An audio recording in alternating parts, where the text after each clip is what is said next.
there, retail podcast listeners. Today, we've got someone very special on our show. Meet Professor Richard Wilding, the supply chain superstar from Cranfield University. Imagine a thought leader who's not only shaped the world of logistics in fields like pharmaceuticals, retail, and automotive, but also encourages business leaders everywhere to make a real difference, economically, environmentally, and societally. With over 500 publications under his belt, Richard doesn't just talk the talk. He's a much sought-after voice, delivering keynote speeches around the globe. On LinkedIn, you might have stumbled upon his courses on resilient supply chain. Plus, he's got a key seat at the Global Board of Trustees for CIPS, advocating for global excellence. And as if he wasn't busy enough, in recognition of his outstanding achievements in the area of logistics and AMP supply chain management, Professor Richard Wilding was appointed an Officer of the Most Excellent Order of the British Empire, OBE, by Queen Elizabeth II in the 2013 New Year Honors for Services to Business. If you're in the mood to be inspired and informed by a true industry giant, stay tuned. Let's join Alex and Professor Richard Wildings as he shares his wisdom. Obviously, I want to maximize the time that we have with you. I know there'll be a lot of listeners who will be just on tenterhooks to what you've had to say. I think what would be super useful is if we can break down what supply chain is and get your perspective as a professional professor in this subject. So what is supply chain from your perspective? Okay, so I think one of the things that we're all recognizing now is that competition is no longer between an individual organization. It's between the supply chains they are part of. So this is absolutely critical then. We're not talking about, well, the way I sometimes summarize it, just to wind people up, is you're only as good as your worst supplier, because we're all in networks of all these different organizations. So when you start to think about this, it's not a chain, it's a network, it's multiple connections all going on. And that creates some of the if you like, the dynamics that we experience within supply chains. So when we're starting to actually really reflect on what the supply chain is all about, it's all about delivering value, of course. And really importantly, that means as a professor in supply chain strategy, I have to, if you like, be very, very close to my marketing colleagues and sales colleagues within the organization, because in a way they have an understanding of what is creating value for customers. And I think one of the challenges we've had in the past is that, if you like, supply chain seen as some operational entity, and if it has to basically deliver value. But if you don't know what that value is, it's very difficult to actually deliver the value. So from a supply chain perspective, you have to understand the competitive strategy. That's basically about how demand is created by your organization, whatever that is, how value is effectively being created. And then from a supply chain perspective, my job is really, how do I actually deliver that value? How do I support the delivery of that value? So understanding that customer and the customer's customer becomes really front of mind when we're actually working in that way. So that becomes really important as we're actually moving forward, to really have that clarity of what's going on. And then in simple terms, but it's not that simple, really there's often four key things I like to play with. It's the supply chain process design, the network and infrastructure design, even when at a more micro level, it's the type of equipment we're using. So that's the overall network. Could be global, it could be more local in a country, but then it's right down to, okay, what is the infrastructure equipment we're using in a particular facility? Because if you've got to be able to pick things within 30 minutes, you're probably going to have very different equipment to if you're going to pick things in where you've got a day to do it or something like that. Information systems, absolutely key. So we've got to think about the information systems design, and then we have to think about the organization. This is the people side of things, and the skills of the people and how they're operating as well. So that, in a nutshell, we have to think about that competition is not between the individual companies, it's between the supply chains they're part of. And then what we have to reflect on, or often a definition I've used for supply chain management is all about the management of relationships with all the stakeholders, so that you can enhance value for that final customer, but also reduce costs for the supply chain as a whole. this is something, what's in it for we. You can't Yeah. kill your suppliers. You've got to actually think about the totality of what's going on. Otherwise, the value delivery will start to break down. And that's one of the key things that we have to think through too. So I think that's probably not, a super concise definition, but hopefully I've summarized it in a couple of minutes. In your experience that you've had over the years, specific, because I know you also work across supply chains in general, not just retail. What is that, in terms of the 4 areas, what is the thing that's always surprised you from a retail perspective? I think that one of the key things that we often find is that people will get locked into one mode of operation. I think this is quite interesting. Now, there's a term which has been used for a while, and I've used it. And people started discussing something called the bimodal supply chain. And we talk about 2 modes actually operating. So the first mode is really, it's about lean, it's about predictable, it's that mode of operation. So if you're configuring your processes, your infrastructure, your network, your information systems, and getting your people to work in that lean, predictable environment, of course, that will structure a supply chain in a particular way. It will mean that you will have inventory positioned in that network in a particular way, and so on and so forth. That's mode 1. Mode 2 is very much focused on agility. It's the flexible side of things. It's exploring new options and so on and so forth. And one of the things that we have to think of, if we think about the old normal, and I'll say the old normal was like 2019 before COVID came along and sort of everybody suddenly realized, hey, we've got some issues here, and everything bounced out of control. So that old normal, you could say for most businesses, probably about, 80% of what they were up to was in that mode 1, and maybe a smaller proportion in mode 2 operations. But when COVID came along, everything sort of switched around, and we were having to operate in that mode 2 type of way of working. And the problem that you get with that is your supply chain, your processes, your network infrastructure, your information systems, and your people are all geared to working in mode 1, and it becomes very inefficient then for them to work in mode 2, if that makes sense. So one of the things which just early on in 2020, we were talking about the fact that you end up in a situation where you end up with a pre-new normal, which sounded awful. But what we were saying is we're going to be moving into a new normal, which we're sort of in now. We're in this new normal. The problem is what we've got a load of supply chains, a load of processes, infrastructure, information systems, and people who are used to operating that old way. Now, the danger with that is your cost to serve goes through the roof, because basically what you're trying to do is push product through a supply chain which isn't structured for the types of things that you're having to do. So if you end up in retail with everything moving online, the cost to serve dramatically changes. And it was fine when you had a very small proportion of your orders, moving online. Oh, we can pick from store, we can do this, and we can do all the rest of it. All of a sudden, when you've got a bigger proportion, that drives you to have to think very, very differently about this, because you're into this mode 2 operation. And if we all know picking from store is a very inefficient way of doing things if you're doing sort of grocery delivery or things like that. Really, what you need is these dark stores which are configured to optimize that type of operation. And what I would argue is the transition that many organizations have been on is just been too slow. Right. And the problem that we've got is we've got even more stuff coming at us at the moment. It's like we're on the ocean and we got these waves coming and more waves coming and more waves coming. We get a bit of calm and go, oh, that's great, we're okay. But there's still some more waves coming. So this new normal is very different to the old normal. And therefore, we've got to restructure our supply chains to work in that way. But unfortunately, that takes a bit of time, because it probably took us 30 years to put what we had in before. That's part of the challenge.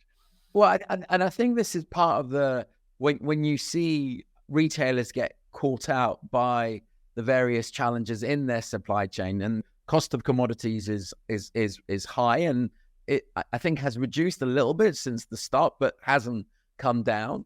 And it's, as you said, how do they efficiently optimize themselves to be able to serve the customers in especially with a cost of living crisis and inflation in a sensible way. But then how do you, when you're meeting CEOs or board members and they're like, we're looking at reoptimizing this 30-year-old beast, we think technology is the answer, for example, right? So we're going to heavily invest in software and optimization in our warehouse and everything. I'm just curious, from your experience, what is that thing that they're not thinking of? What is that thing that they always got you, if you like, when they're going through the system redesign or the process redesign?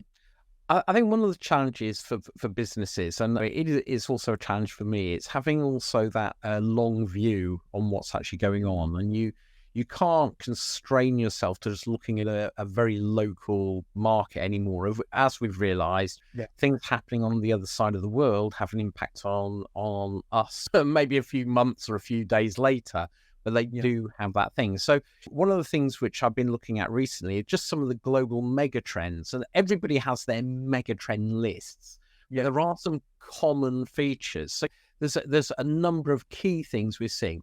First, you just mentioned it, technology and digitization. Now that is absolutely critical, and that is enabling us to do new things, but it's also enabling us to destroy some of the old things as well. So we've got some real opportunities with that.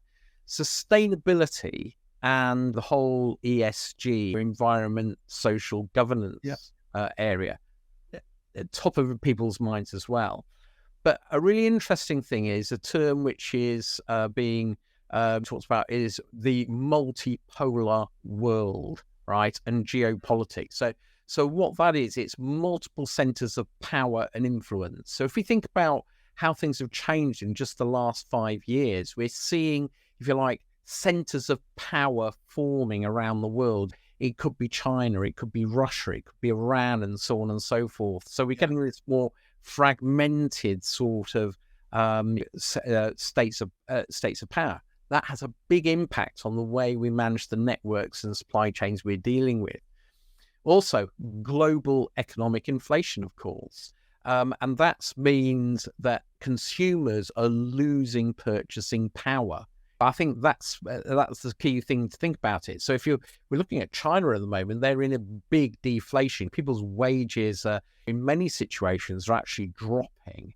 And also we're seeing the prices as well in that particular market are actually dropping. Why? Because people have less cash to actually play with. And that is ultimately going to be sort of impacting us as well. We've got this, it's basically, what does inflation mean? It just means that I get less for the money I've got in my pocket, right? Yeah. So how can I create that value which the customers want in a way that I have to accept that I'm probably going to get less out of this as well? So I'm just going to have to think about how I can actually make my business work much harder. And then the other thing which is just on the horizon is the changing demographics and, if you like, the talent challenge that we've got. So if you're looking at some of the changing demographics we've got in particular nations, some nations it's actually, most nations it's aging, or we're getting, in some nations the birth rates have dropped quite dramatically. So that is actually forcing different things as well. And that ultimately is going to impact what's actually going on. Now, from a retail perspective, all of these have big implications for the way we procure, the way we have to manage things. So if we've got changing demographics, so we've got less workforce, we've got to start thinking about technology and digitization, which means we're reliant on less workforce. I was working with an organization recently, two warehousing facilities doing the same job. One of them was super highly automated. One of them had, I think it was a couple of hundred people in it doing the same sort of stuff. The other one had about, I can't remember what it was, about 20 to 50 people. So it was a big difference. So you'd think to yourself, we're saving loads of money in wages and everything else. Well, no, actually the wage differential was hardly anything. Why? Because those 50 people were earning far more because of the technical skills and everything else that they needed than the other hundreds of people in the other place. And this is part of the thing that we're having to sort of see is the skills we need for today. So going back to my processes, infrastructure, information systems, and then the people and organization. If I'm having clever warehouses with augmented reality and sort of collaborative robotics embedded and so on and so forth, and I put that into my infrastructure, that then means that the people side of things is going to have to change as well. Okay, because I'm going to need different types of people to operate that type of infrastructure. It will also have an impact on my processes. So because I've got all that, I can do things differently, which then has an impact on my information system. So you can see how it changes everything in that particular in that particular sort of environment, and that's part of the challenge of this. That these things force us to do things differently. So global economic inflation, if people have got less buying power, what is, from that perspective, how can we offer the same level of value but with less resource? And that resource is all resources, including our workforce, which is a resource, as well as it could be the materials we're using and everything else, which is going back to the sustainability agenda. So when we start to think, we've got these big trends which are there, but they're all feeding off each other.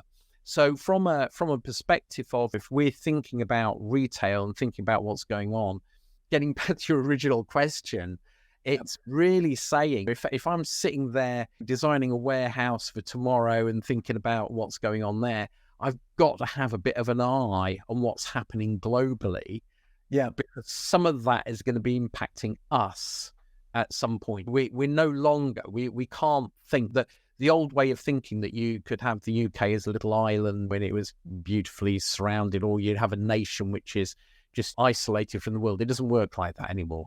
We're totally dependent, really, on that network, that global network which we're dealing with. And of course, that takes us into the whole world of risk and resilience, because you then have to start thinking through, hang on a minute, I need to multi-shore, not just multi-source.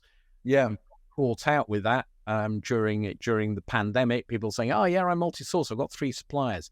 Unfortunately, they're all in northern Italy. They're all locked down. So it's now multi-shore. I need one in Italy. I need one in Brazil. I need one in, the Far East. So that I've got that. So we're hearing people talking about China +1, China +2.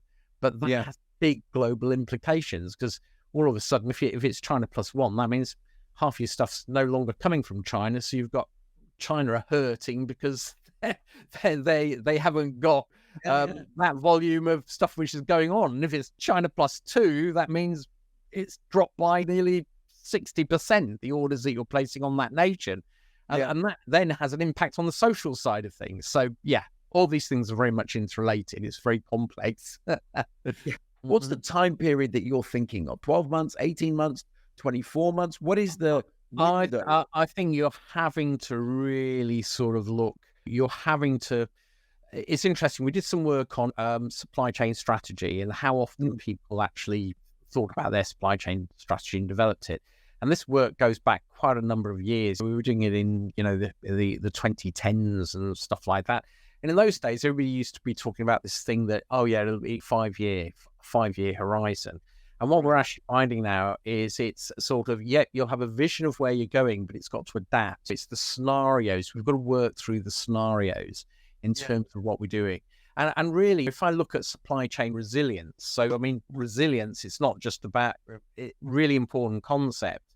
And this is the adaptive capability of the supply chain. And there's really 3 key areas: prepare for unexpected events, respond to disruptions, and recover from them by maintaining continuity of operations. So it's prepare, respond, and recover. And that requires, if you like, that scenario planning. How often do you take your supply chain teams through a sort of a simulation of what would happen if this took place.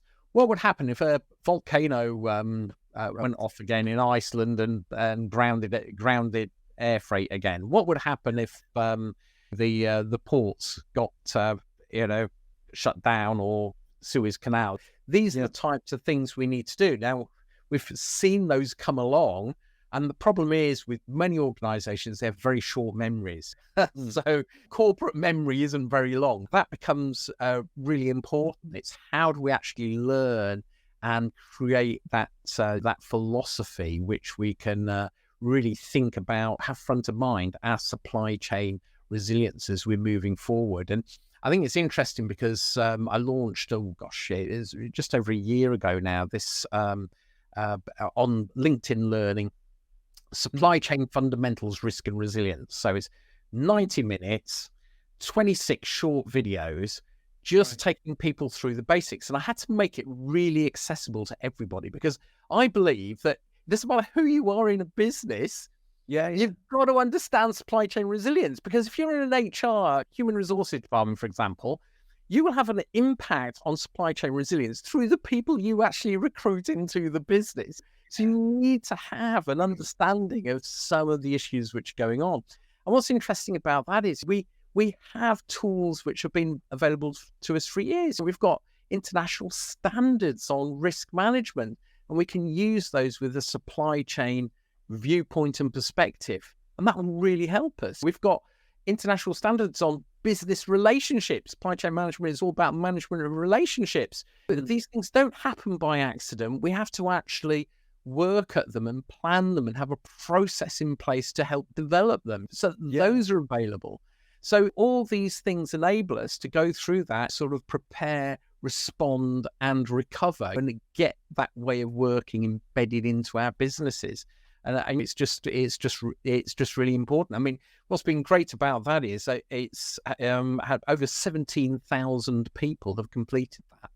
Wow. And I just think about that will have a big impact on supply chain resilience globally, hopefully in a very positive way. But it's getting different businesses thinking about it and getting this front of mind when we're actually doing things. That's the importance of what we're trying to achieve with this.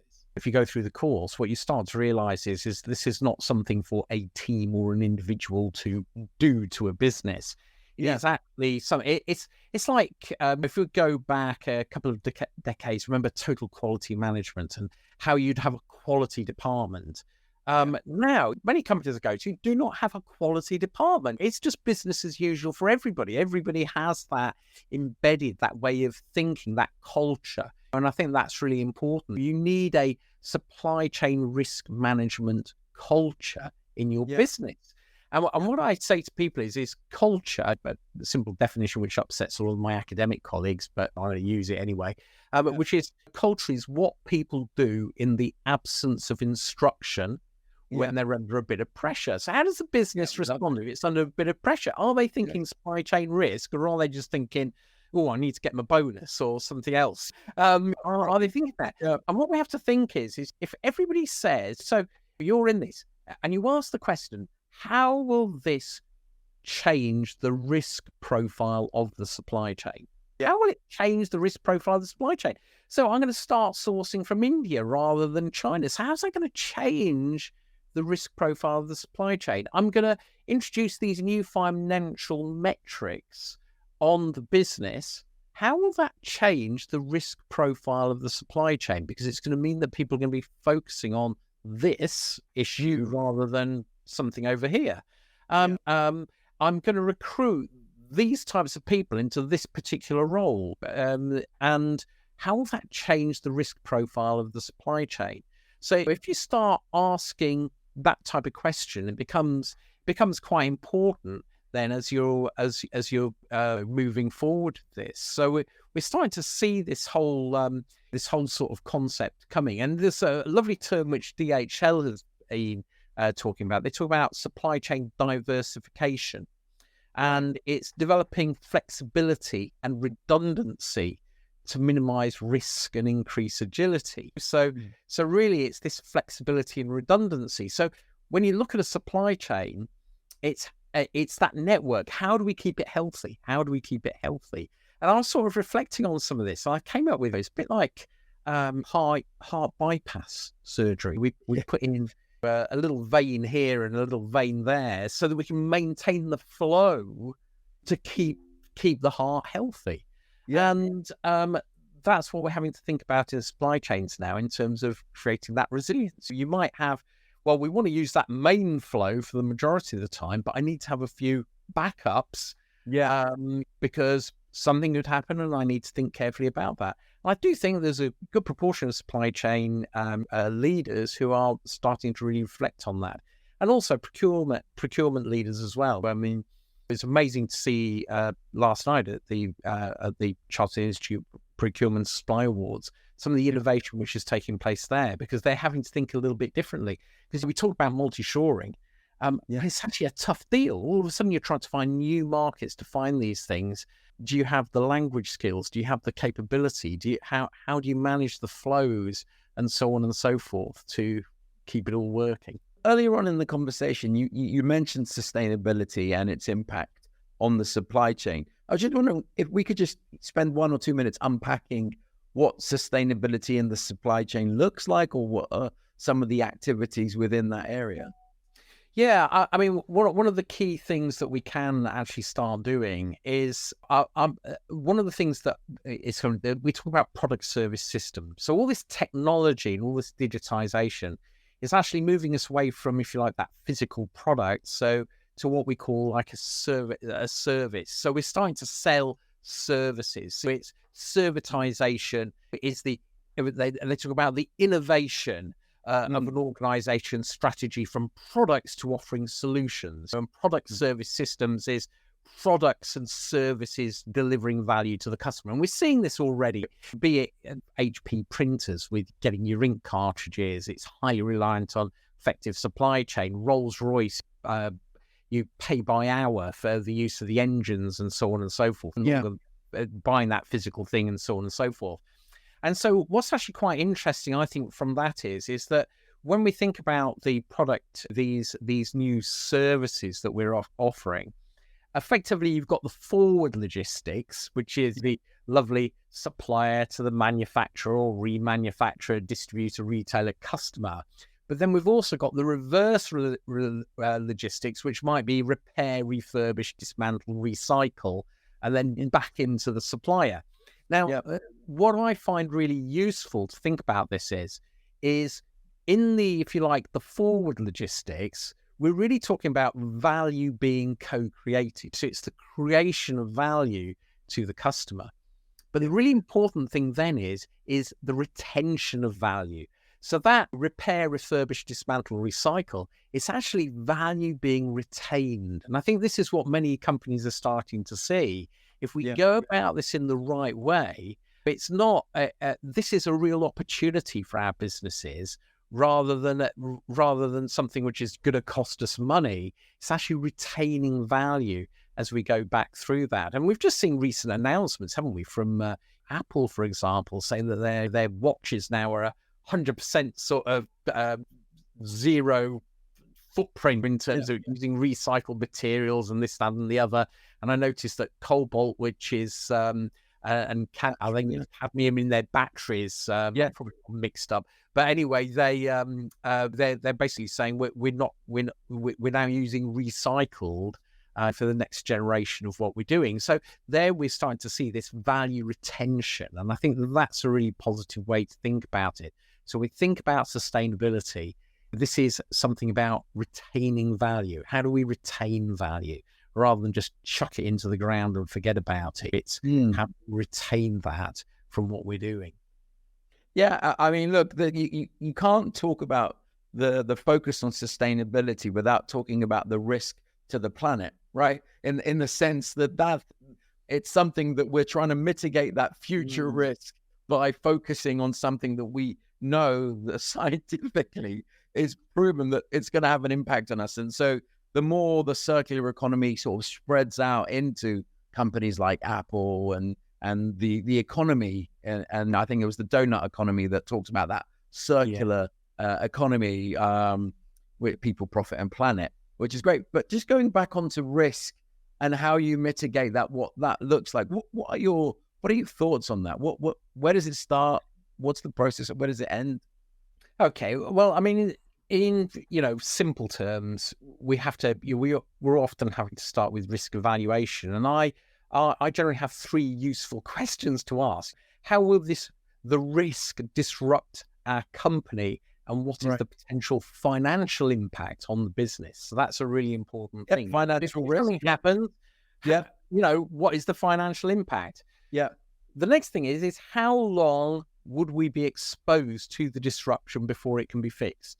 And that's often another really interesting thing. So risk is also time dependent. If it's something so for me, I had a new router in my house on Monday, and I thought, oh dear, this is a bit risky. And I had a meeting that afternoon, and I warned everybody it could go down. And everything was up and running, and I thought, this is great. And then, bang, everything just disappeared for about, I don't know what was going on, some sort of crazy update or something like that. But anyway, it all dropped out.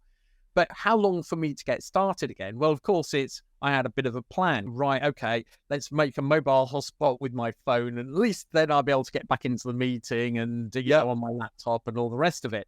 So I know that was quite a short period of time. How long will I be exposed before it can be fixed? But then also, what is the cost of recovering from a disruption in terms of the emergency actions we may need to take to fix things?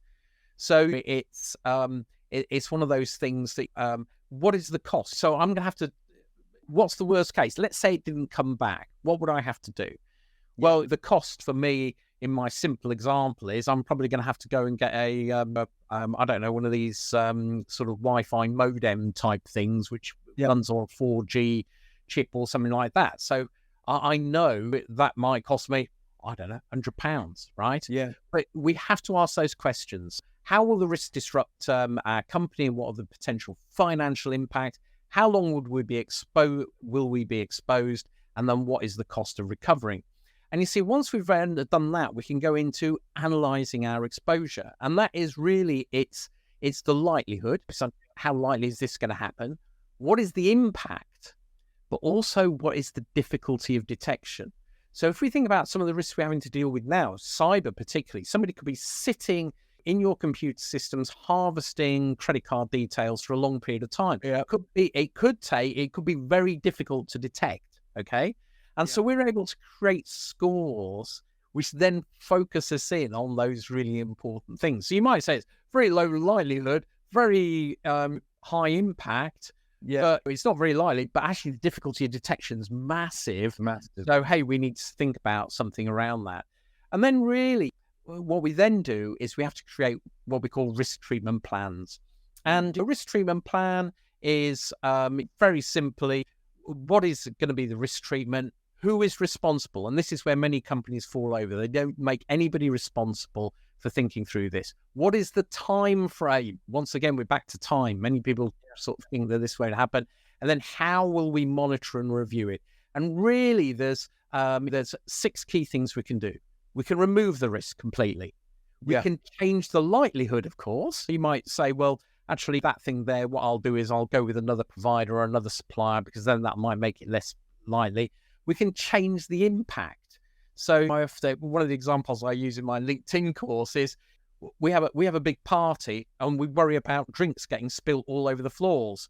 Well, what I can do to change the impact is we just have like drinks mopping up stations, which all the family know about, hidden around the house. So if somebody, drops a glass of red wine, we're on it within a fraction of a second, which therefore changes the impact. We can share the risk. Can we share that with other supply chain partners? And then we might just make the decision, we retain the risk. At the end of the day, we're not going to be able to remove everything. We just say, we've just got to retain that. And it might cost us whatever, we'll retain it. But also what we need to be able to do is increase the speed of detection. So this goes back to all our digitization analytics. I want to have that continuous monitoring and, detection across the supply chain. So by getting those things in place and thinking through, procure for resilience rather than for cost. You've got to start thinking about that. we've got to explore onshoring, nearshoring, multi-shoring, as we've said. We have to think about innovation, but really key to all this is going back to relationships. As I said, supply chain management is all about relationships. It's collaboration along the supply chain. Those companies which did really well, they collaborate really well, and that will actually help you mitigate a lot of the risks. So we painted earlier on quite a bleak picture, but actually there's a lot of things that we can simply do.